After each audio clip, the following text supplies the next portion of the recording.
आप किसी खेत में गए और वहाँ आपको कोई बहुत सुंदर पौधा मिला, उसके ऊपर फल भी आए हुए हैं, तो क्या आप उसको खा सकते हो?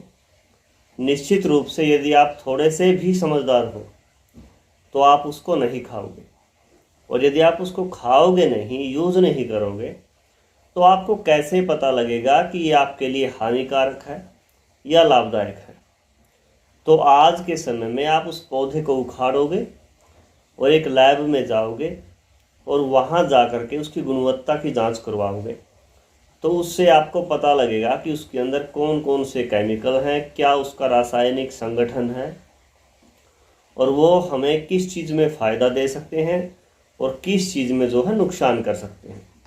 लेकिन आज से हजारों वर्ष पहले जब हमारे आचार्य वाघभट्ट, सुश्रुत, चरक, ये जो आयुर्वेद के माधव जैसे हमारे ऋषि मुनि हुए हैं, उन्होंने कैसे जो है इन जड़ी बूटियों की खोज करी, इनको प्रयोग किया और इनके जो रिजल्ट मिले, कैसे जो उन्होंने ये सब किया।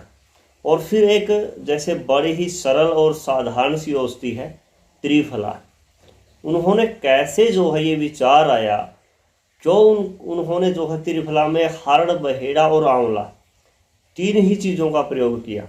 उसका नाम त्रिफला तो चलो ठीक है, तीन फलों को मिलाया तो उसका नाम त्रिफला हुआ, लेकिन उन तीन फलों में हरड़ ही क्यों, बहेड़ा ही क्यों और आंवला ही क्यों? उसके बाद उसका अनुपात 1, 2 और 3 ही क्यों? जैसे कि त्रिफला का काम है, सबसे प्रमुख जो काम है त्रिफले का, वो है आपके पेट की सफाई करना। और पेट की सफाई तो अकेली हरड़ भी कर देगी और त्रिफले से भी फास्ट करेगी। यदि त्रिफला 1 चम्मच लेने से आपका पेट साफ होता है, तो अकेली हरड़ यदि आप 1/4 चम्मच लोगे तो आपका पेट साफ हो जाएगा। तो फिर ये दो फलों को और मिलाने की आवश्यकता क्यों पड़ी, इस विषय पर हम बात करेंगे। सबसे पहले हम बात करेंगे हरड़ की। हरड़ दस्तावर है, आपके पेट के अंदर आपकी आंत में पड़ी हुई गंदगी को बाहर निकालने का कार्य करती है। इसका काम है रेचन का, आपकी आंतों में फंसी हुई गंदगी को खुरच खुरच के बाहर निकालने का काम करती है हरड़। अब इसके बाद 1 अनुपात हरड़ का है और 2 अनुपात जो हैं बहेड़े के हैं। बहेड़ा को हरड़ से डबल कर दिया। क्यों? बहेड़ा डायरिया नाशक है। बहेड़ा उल्टी आ रही हो तो उनको रोकता है, दस्त हो गए हो तो उनको रोकने का कार्य करता है। अब हरड़ आपको बहुत ज़्यादा नुकसान ना करे, उससे रोकने के लिए इसके अंदर बहेड़े की मात्रा 3 गुना करती, 2 गुना करती। तो हरड़ खुरचने का काम करता है और बहेड़ा उसको रोकने का काम करता है। अब तीसरा फल आया इसके अंदर आंवला, और आंवला 3 गुना ही क्यों किया? हरड़ का अनुपात 1 हो गया, बहेड़ा का अनुपात 2 हो गया और आंवला 3। क्योंकि हरड़ ने आपकी आंतों में फंसी हुई गंदगी को खुरच खुरच के बाहर निकालने का कार्य किया, और बहेड़ा ने जो पोषक तत्वों की आपके शरीर को आवश्यकता है उसको रोकने का कार्य किया, और आपको बहुत ज़्यादा दस्त ना हो उसको रोकने के लिए, और उल्टी ना हो उसको रोकने के लिए, या शरीर में कहीं चोट फेट ना हो, खून ना निकल रहा हो, उसको रोकने के लिए जो है बहेड़ा ने कार्य किया। अब तीसरा फल इसके अंदर आ गया आंवला। आंवला क्या करता है?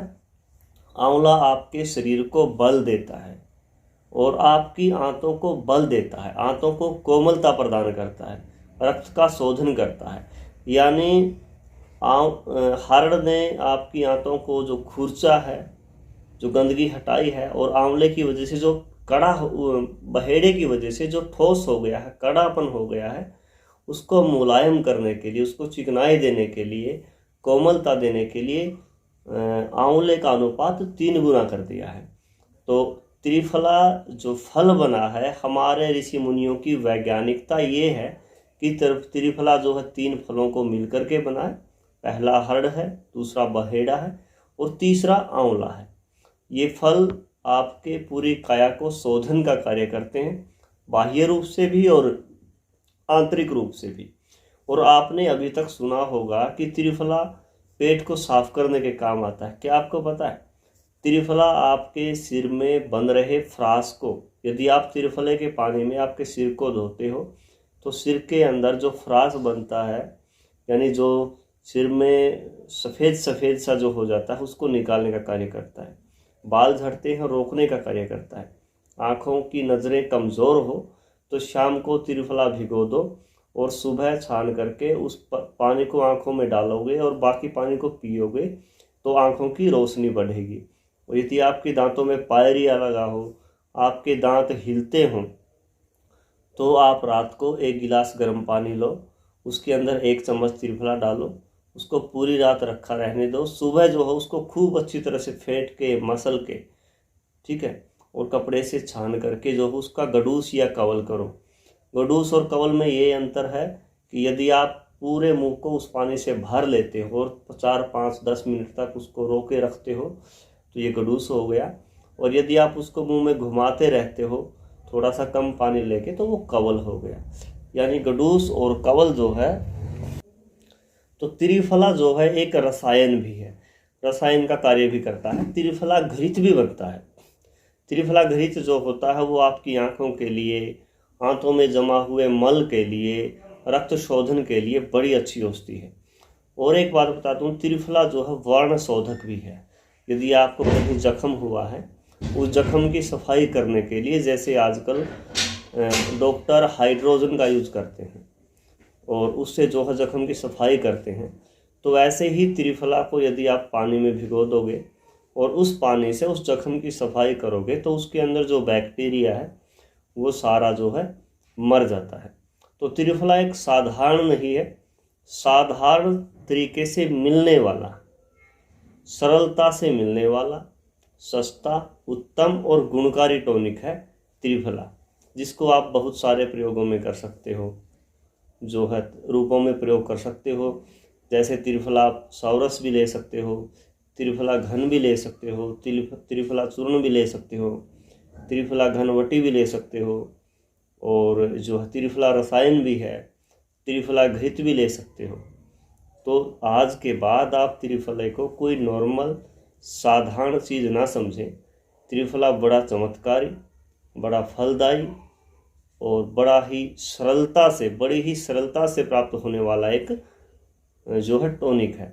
और एक आजकल जैसे एक समस्या बड़ी बढ़ती है कि लीवर में तकलीफ हो गई है, TLC बढ़ गई है, टोटल ल्यूकोसाइट्स काउंट, ये बढ़ जाती हैं। तो यदि आप त्रिफला 1 चम्मच शाम को पानी में भिगो करके सुबह छान करके पीते हो तो बड़ा अच्छा काम करता है।